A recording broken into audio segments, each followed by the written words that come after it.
Hello my dears, and welcome back to my corner of the internet. I'm Shannon, and today I have a spoiler-free book review to share with you guys.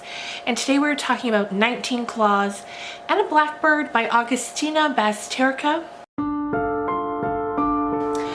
Now this is the first thing I've read from this author. I know that she had a book out last year or the year before that was incredibly popular called Tender as the Flesh, but when I read the synopsis for that, I knew it wasn't for me. I just knew it.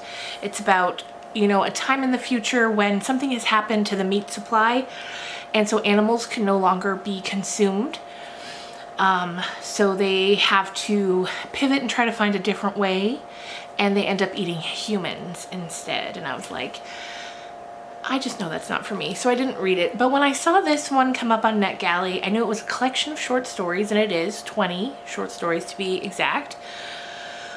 I thought, okay, here's somewhere where I can dive into her writing and see what I think of it. Because, a short story, if it starts to be something you don't like, there's not a ton of heft to it. So, like I said, I got this from NetGalley. This comes out in June, so I'm doing this a little early, just because I couldn't wait to get to it. So June 20th, I believe. If that's not correct, I'll put the correct date in the description box.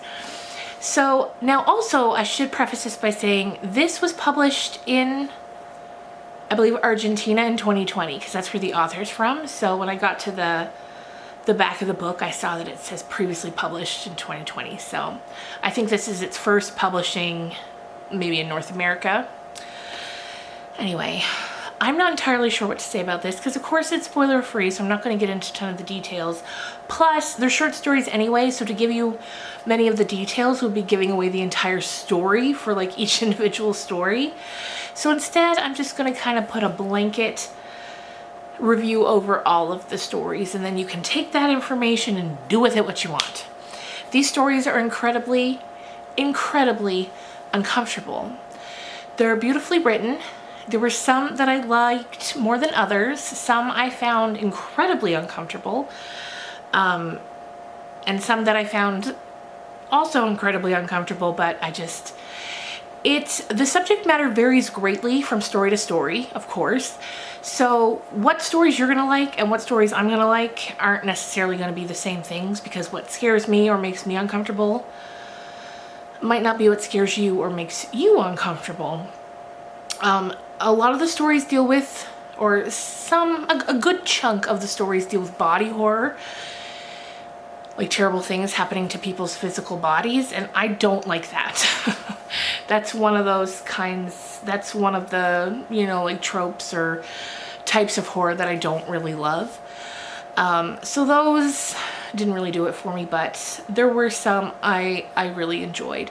And like I said, they're all beautifully written. She's a very talented author. There's no doubt about that. But I did find that some of the stories, I was sort of waiting, as we got nearer and nearer to the end, I was kind of waiting for that final thing to be said that would have really just taken it over the top for me in a good way. And in a lot of the stories that doesn't come. And I guess in a way I do kind of like that, because it makes it a little eerier, because you feel like she's not taking it that final step. So that's not even necessarily a criticism, it's just what I had been looking for that didn't get delivered. But, some people are going to love this book, I know it. I know they're going to love every story. Some people are going to read it and be incredibly disappointed, especially if they're going into it hoping it's like pure horror. It's not. There are horrific things happening in every story. Something terrible is happening to somebody. A lot of times women or little girls. And the stories with the little girls really got to me. So if you don't want to hear terrible things happening to people and children, I definitely wouldn't recommend it. But if you don't mind those things, then give it a shot. Especially, I would think, if you've read Tender as the Flesh and you enjoyed it and you know that you like her kind of storytelling, then definitely have at it. You'd probably enjoy it very much. Anyway, that's going to do it for me for today, because like I said, there's just not a lot that I can tell you about each story without spoiling the story, and I don't want to do that. So if you read it, like if you're watching this video in the future once it's come out, let me know what you thought of it. And if you've read Tender as the Flesh as well, let me know what you thought of that, because I'd definitely be curious to hear what you thought of it. And yeah, thank you guys so much for watching, and I will see you again real soon. Next up is going to be a book talk on Mona Awad's All's Well. So I hope you guys are having a great weekend. It's Sunday night now. I hope you had a great weekend, and I'll see you again real soon. Bye.